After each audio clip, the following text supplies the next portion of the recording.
Hello everyone. In this lecture, we are going to start our next unit, and along with that, I am going to give you a brief overview about the cloud service delivery models. These were discussed before also, but we will just have a very brief short overview because in this unit, we are going to get a little bit deeper into the very same models. So, why do we use the term model? My first question is that because you're going to, if you stay in cloud computing, you're going to listen to these terms over and over again: IaaS, PaaS, SaaS, the delivery models, deployment models. So the key word here is the model. That is the keystone which we should must understand. What is the difference between a model, an architecture, and a framework? Those basics must be clear. So let me ask you, what is a model? Just pause the video and think about it for a moment. Use your mind to sketch out a picture. What do you understand by a model? Just think about it. What is a model? So if I ask you in a very abstract manner how to explain, the working of the universe, how to explain the solar system, how to explain gravity, and if I give you a pen and a paper and I ask you that, you have to make me understand, the objective is to make me understand how the solar system works. So what you're going to do, you are going to draw, you're going to make some planets, you're going to make the charted path, you're going to point the direction, you're going to specify the relative sizes of the planets with respect to sun. Those little details, you start working on creating a graphical representation to make me understand something, right? I asked you a question, I gave you an objective. For that objective, you used your brain, you used your previous knowledge, and you use that pen and paper to give me a representation of how it would work. कोई भी चीज़ काम कैसे करती है, simple as that. Real life mein, if I ask you to explain how solar system works, you cannot recreate the entire planets, right? That is why you're using pen and paper. Similarly, in everything which is going on around the world, you cannot recreate it. So that is why we use models which are abstract concepts, which conceptually make us understand how a particular thing or a very big thing is working. At the end of it, at the root of it, you have to ask yourself this particular question whenever you're designing a model, and if you ever get these questions to design a model for something, anything at all, you have to know what is the dedicated purpose of that model. You have to know what your model does and what your model is, what is the limitation of your model. So you have to ask yourself, is it giving the answer to your objective, giving the answer to your question? Are you able to provide the correct answer? Are you able to depict how it is working? Are you able to identify what are the limitations? In a very basic terminology, if I ask you, like when we learn how to write, we first learn how to write the alphabets, the characters A to Z, the vowels, the consonants. Similarly, whenever we talk about a model, we are always going to talk about some objective, कि objective क्या है, उस objective को solve करने के लिए आपने क्या तरीका use किया है, what is the way which you are using to solve that particular objective, and the resulting answer is a model, right? When we talk about architecture, when we talk about framework, they get a little bit more technical. They represent the technical side of things. But when we talk about model, we are talking about simplification. Simplification with respect to an objective. आपको question कोई भी दिया है, आपको life में whatever question you're facing, there will be one question, there will be particular key points to those questions, and how you're addressing those key points. उस answer को if you are representing graphically or pictorially or with the help of some representation, then we call it a model. Now coming to our topic, service delivery models in cloud. So the first word is clear, model. Now the first two words, service delivery. So first of all, we are delivering something, and what we're delivering a service, right? Service delivery model. तो इतना clear हो रहा है that you need to give a model, या फिर आपको एक model के बारे में बताया जा रहा है which is oriented towards the objective of delivering a service. So that service can be anything, it depends on the context. वो कॉन्टेक्स्ट हमने लास्ट में स्पेसिफाई किया. Service delivery models in cloud. So that is our cloud computing. How are you going to deliver service under this umbrella term cloud computing? And to deliver that service, अब हमने ये बोला कि एक standard model नहीं है. We have different models because the objectives are different. So we have IaaS, PaaS, SaaS. We have infrastructure as a service, we have platform as a service, and we have software as a service. So these three are service delivery models. In the first model, when we talk about infrastructure as a service, what we are doing, our objective is to deliver infrastructure to the user. When we talk about PaaS, our objective is to deliver a platform for development to the end user.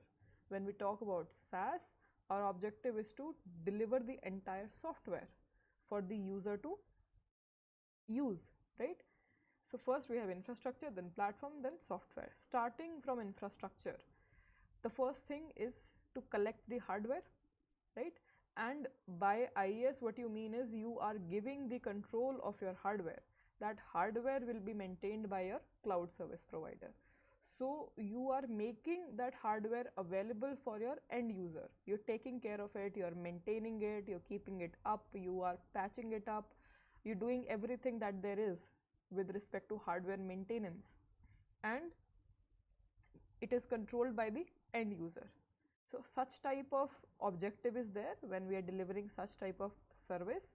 The model used is IaaS. Now if we go one step higher, if we install software on those hardware, then it becomes PaaS, platform as a service. You are providing a combination of a hardware and software to a user who wants to use it for development purposes. See, when we talk about IaaS, the possibilities are limited because the set of hardware is limited. You cannot have like 1,000 different types of processors. There is a limit to the number of type of processor which you can have.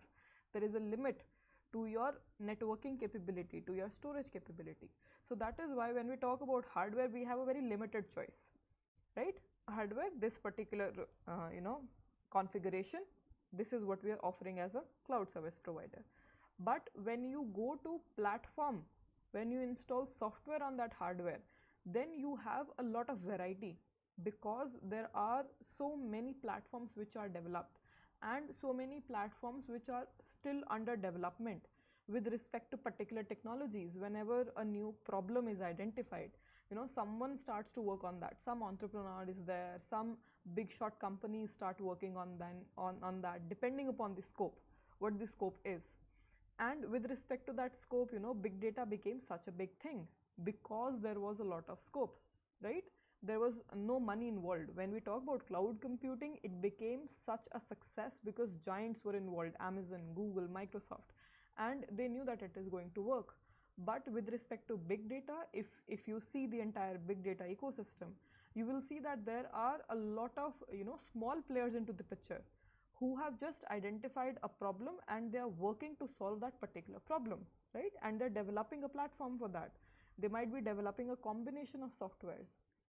So my point is, when we talk about infrastructure, we have a limitation in a way, but when we talk about platform, it becomes more comprehensive, it becomes intense, it becomes grand in level because there are many things which you can do on top of your hardware.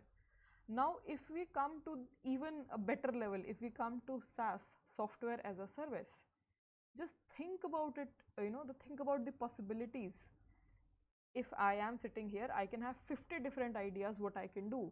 Maybe, I can make 50 shades out of a blue color and sell it. कि मैं palette sale कर रही हूँ. Maybe I can launch a store for my curtains. Maybe I can launch a second hand, general store online. Maybe I launch a very small blockchain type of a network to connect random people. Maybe I launch a product for security.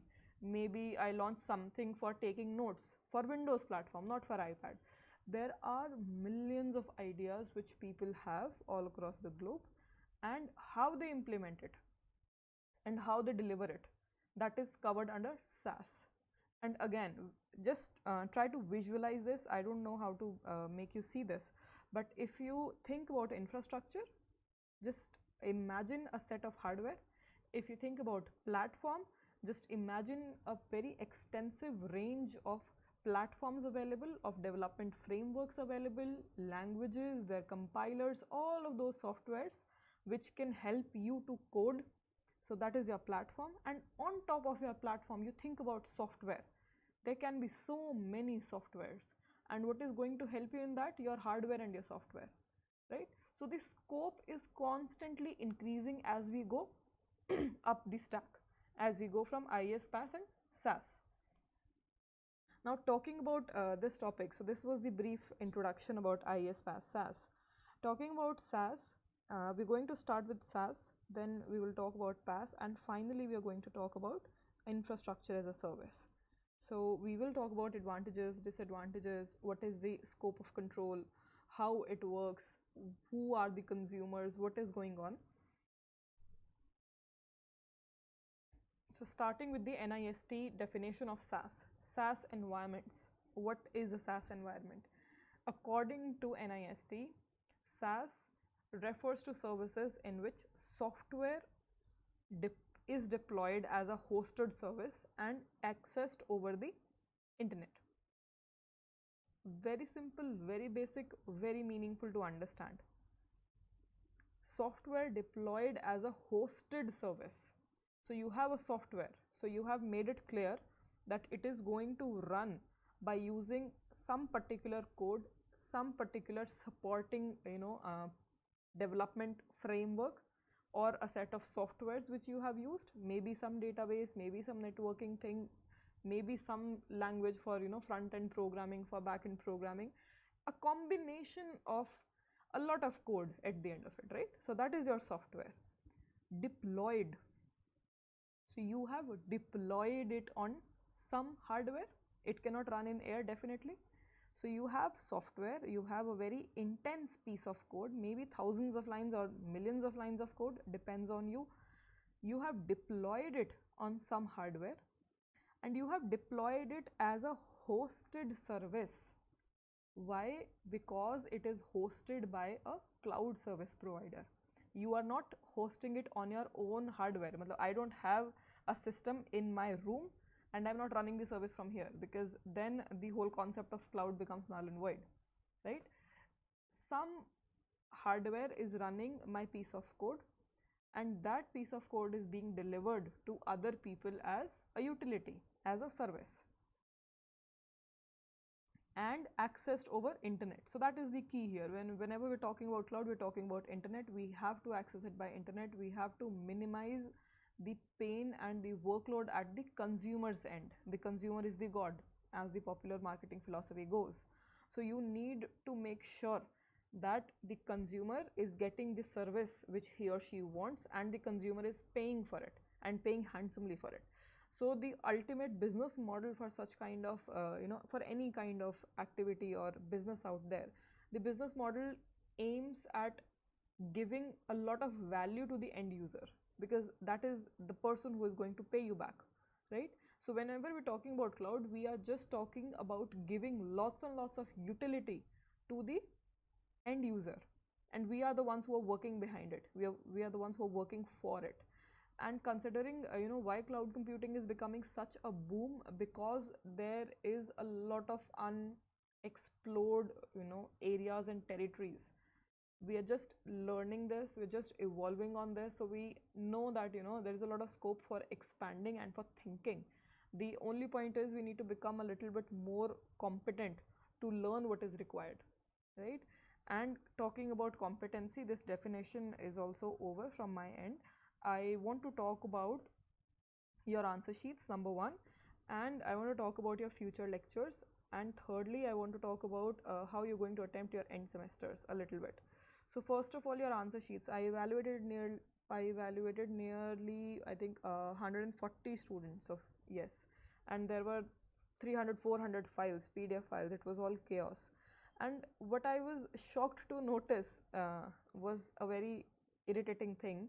A lot of you, you just wrote one page answers.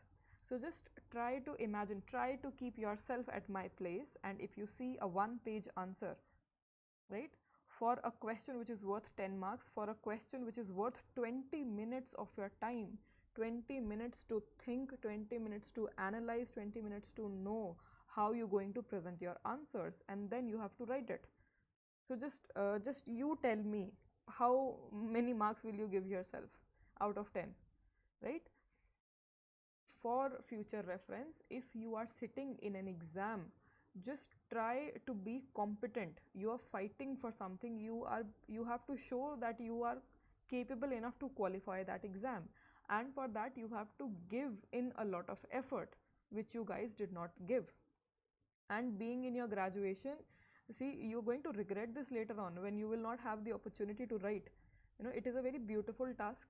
You get to grill your brain, you get to write once in a while. I noticed a lot of you must have used pen and paper now only for these exams. You should have put in more attempt. You should have tried at least. I mentioned the names of 7-8 people whose copies I liked. I'm not saying that those are the perfect copies. They have their own mistakes, but the effort is there, and that must be appreciated. Rest of you, you just copied the content from the PPT, right? As it is, line by line content was copied. I am not an idiot. The professors who are teaching you, they are not idiots. They know what you're doing, right? And it feels really bad on our part to see how you are, yourself degrading your potential. You are degrading yourself. The only person losing in this is you. It's not me. So just think about it. Whenever you're sitting for an exam, be it your practical exam, be it your government exam, be it your entrance, any type of exam, just get into that frame that, for the next 2 hours or for the next 3 hours, I am going to do well. I am going to have this excitement to do this thing and get really well. And a very beautiful analogy which has helped me throughout my life, someone taught me 5 years back when I was really stressed over an exam, and I was just thinking about it, ki pass honge ya nahi honge. It was the Oracle exam for Java, and I was very stressed because the costing of that certificate just to give the exam, it was 12,000 rupees, and if I lose it, I lose it. 12,000 rupees will go down the drain. So I was worried, and someone gave me this very important piece of advice or guidance. Like, they said, Sarashma, why are you worried about just qualifying the exam? Why don't you target getting 90% in the exam, right? And that has helped me throughout my life, and it is going to help me in future also. I know it for sure.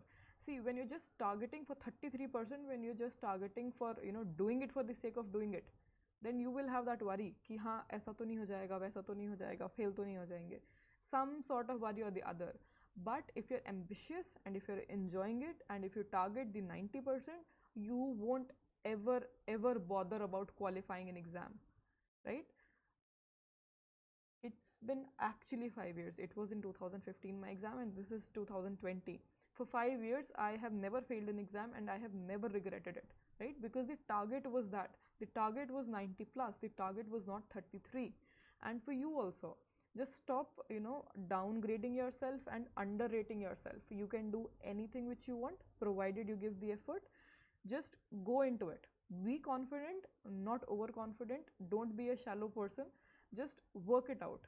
And for your answer sheets, you should just, go back and see what you have submitted. A lot of students have submitted, like, I cannot even read what they have submitted. टेढ़ी मेढ़ी copies हैं, same, किसी में 2A का first page है, second page कहीं और है. I mean, come on, you're graduation students, you are in second year. You're not supposed to make such silly mistakes, right?